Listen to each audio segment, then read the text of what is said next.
دیکھیں اکیلا تو درخت بھی کھڑا نہیں رہ سکتا کیونکہ آندھی اور طوفان میں وہ گر جاتا ہے، لیکن رشتوں کا جنگل طوفان بھی سہ جاتا ہے۔ اسی طرح اگر آپ کے چاروں طرف رشتے ہوں گے، اخلاص اور تعلق کی چھاؤں ہوگی تو آپ کبھی نہیں گریں گے۔ رشتے انسان کے محافظ ہوتے ہیں۔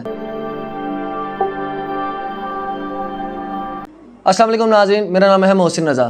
کہتے ہیں انسان کے بگاڑ کی کچھ بہت سی وجوہات ہوتی ہیں، جن میں آپ نے لفظ کچھ سنے ہوں گے: خود نمائی، خود غرضی، خود کش، خود پسند اور ایک خود سری۔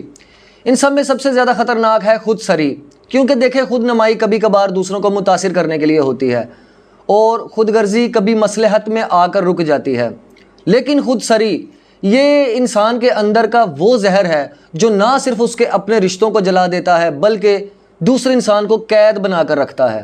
خود سری کہتے کسے ہیں؟ یہ وہ ضد ہے جو دلیل پر غالب آ جائے، وہ خواہش ہے جو دوسرے کے جذبات کو روند کر بھی پوری کی جائے، یہ وہ رویہ ہے جس میں صرف میں، میری بات، میری سوچ، میرا فیصلہ شامل ہوتا ہے۔ دیکھیں جو خود پسند انسان ہوتا ہے وہ چاہتا ہے کہ اس کی تعریف ہو، مگر ایک خود سر انسان چاہتا ہے کہ صرف اسی کی بات چلے۔ پھر جو خودکش ہوتا ہے وہ انسان اپنی جان کو نقصان دیتا ہے، لیکن ایک خود سر انسان دوسروں کے جذبات، آزادی اور وجود کو رونتا ہے۔ ایسے لوگ رشتوں میں داخل تو ہوتے ہیں لیکن ساتھ لے کر نہیں چلتے بلکہ قابو پا کر چلانا چاہتے ہیں، اور المیہ یہ ہے کہ خود وہ کچھ بھی کرنے کے لیے آزاد ہوتے ہیں، لیکن دوسرا انسان اگر سانس بھی لے تو انہیں شکایت ہو جاتی ہے۔ یہ وہ نفسیات ہے جس میں محبت کم، قبضہ زیادہ ہوتا ہے۔ وہ کہتا ہے تم میرے ہو، صرف میرے، مگر خود کہیں بھی جا سکتا ہے، کسی سے بھی بات کر سکتا ہے، جس سے دل چاہے، جہاں دل چاہے۔ ایسا رویہ محبت نہیں، خود سری ہے۔ ایسا انسان اخلاص نہیں بلکہ غلامی مانگتا ہے۔ ایسا شخص قربت نہیں بلکہ مکمل کنٹرول چاہتا ہے۔ آپ غور کریں، اگر کوئی انسان ہر ایک سے عزت سے ملتا ہے، رشتہ داروں کی خوشی غمی میں شامل ہوتا ہے، اپنے بیمار عزیزوں کی عیادت کرتا ہے، اچھے اخلاق سے بات کرتا ہے، کسی کو دکھ نہیں دیتا، عزت بے عزتی کو سمجھتا ہے، تو ایسے انسان پر تو فخر ہونا چاہیے کہ اس کے اندر احساس ہے، رشتوں کی قدر ہے، معاشرتی توازن ہے۔ ایسا انسان تو کبھی آپ کو بدنام نہیں کرے گا، کبھی آپ کے تعلقات خراب نہیں کرے گا، بلکہ آپ کے بھی تعلقات والوں میں آپ کی ہی عزت بنائے گا۔ آپ کے رشتہ داروں کی خوشی غمی میں جہاں جائے گا آپ کا نام ہی روشن ہوگا۔ ایسا شخص جب شادی کرے گا تو سسرال کو عزت دے گا، بیوی کو مقام دے گا، شوہر کے رشتہ داروں کو اپنائے گا، بچوں کو تربیت دے گا، معاشرے میں وقار سے جیے گا۔ مگر افسوس کچھ لوگوں کو یہ سب قبول نہیں، انہیں تو صرف یہ چاہیے کہ میرے علاوہ کسی سے نہ ملو، نہ بات کرو، نہ تعلق رکھو، بس مجھ میں گم ہو جاؤ۔ یہ ہے خود سری کی انتہا۔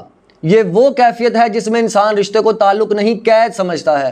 جب خود وہ انسان اپنے حصے کا پیار نہ دے، وقت نہ دے، ساتھ نہ دے، لیکن دوسرا شخص کہیں اور جائے اور فوراً اسے الزام دے دیا جائے، تو یہ رویہ صرف عدم برداشت کا نہیں بلکہ احساس کمتری، بد اعتمادی اور خود سری کا نتیجہ ہے۔ خود سر انسان محبت میں کم اور انا میں زیادہ رہتا ہے، لیکن خود وہ یہ سمجھ رہا ہوتا ہے کہ وہ محبت میں ہے جبکہ ہوتا انا میں ہے۔ اور میں تقریباً ہر ویڈیو میں کہہ چکا ہوں کہ انا محبت اور رشتوں کو تباہ کر دیتی ہے، کیونکہ محبت میں تو برداشت ہوتی ہے، وسعت ہوتی ہے، قربانی ہوتی ہے، لیکن خود سری میں تنگ دلی ہوتی ہے، الزام ہوتا ہے، زبردستی ہوتی ہے۔ آپ خود سوچیں، کیا رشتہ کسی ایک انسان کی قید کا نام ہے؟ کیا محبت کا مطلب یہ ہے کہ صرف ایک شخص کو خوش رکھا جائے اور خود وہ شخص دوسروں کو غلام بنا کر رکھے؟ اگر رشتہ برابری کا ہے تو آزادی بھی برابری کی ہونی چاہیے۔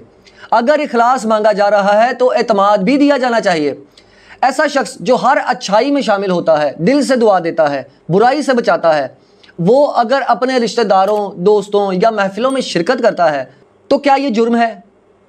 نہیں، یہ تو اس کے کردار کا حسن ہے، یہ اس کے اخلاق کی خوشبو ہے۔ ایسے شخص کو قید نہیں، قدر ملنی چاہیے۔ کبھی سوچیں، جو انسان ہر ایک سے شفقت سے بات کرتا ہے وہ کل آپ کے بچوں کو بھی اچھے اخلاق سکھائے گا۔ جو انسان دوسروں کی عزت کرتا ہے وہ آپ کو ساری زندگی عزت دے گا، اور جو شخص اپنے رشتوں میں اعتدال رکھتا ہے وہ آپ کے رشتوں کو بھی عزت دے گا۔ دیکھیں اکیلا تو درخت بھی کھڑا نہیں رہ سکتا کیونکہ آندھی اور طوفان میں وہ گر جاتا ہے، مگر رشتوں کا جنگل طوفان بھی سہ جاتا ہے۔ اسی طرح اگر آپ کے چاروں طرف رشتے ہوں گے، اخلاص اور تعلق کی چھاؤں ہوگی تو آپ کبھی نہیں گریں گے۔ رشتے انسان کے محافظ ہوتے ہیں، بس شرط یہ ہے کہ انہیں قید نہ کریں بلکہ سینے سے لگائیں۔ اچھا، یہ جو خود سر ہے یہ دل کا برا نہیں ہوتا، لیکن اس کا دل خود کے خول میں بند ہوتا ہے۔ وہ مخلص ہوتا ہے لیکن خود سری اسے خود غرض بنا دیتی ہے۔ اگر ہم چاہتے ہیں کہ رشتے مضبوط رہیں تو ہمیں اپنی ضد، انا اور خود سری کو ختم کرنا ہوگا، کیونکہ محبت قید نہیں، قربانی ہے، رشتہ پابندی نہیں، سمجھوتا ہے، تعلق زبردستی نہیں، اعتماد ہے۔ آج ہر دوسرا رشتہ اس لیے ٹوٹ رہا ہے کیونکہ ایک انسان رشتہ بنانا چاہتا ہے اور دوسرا انسان اس پر قبضہ کرنا چاہتا ہے۔ بس ایک گزارش ہے، اگر کوئی شخص آپ سے مخلص ہے، وفادار ہے، رشتے کی عزت کرتا ہے، ہر اچھائی میں شریک ہوتا ہے، اس پر ناز کریں۔ اگر وہ کبھی کسی رشتہ دار سے مل لے، دوست سے بات کر لے، کسی کی خوشی میں شریک ہو تو شک نہ کریں، شکر کریں، کیونکہ یہ لوگ نایاب ہوتے ہیں۔ یہ وہ لوگ ہوتے ہیں جو کل کو آپ کی عزت کا ذریعہ بنیں گے، رسوائی کا نہیں۔ خود سری سے پیچھا چھڑائیں اور رشتوں کو آزادی دیں، محبت دیں، اعتماد دیں، تبھی آپ کو بھی وہ مقام ملے گا جس کے آپ مستحق ہیں۔ اسی کے ساتھ مجھے دیجیے اجازت، اللہ حافظ۔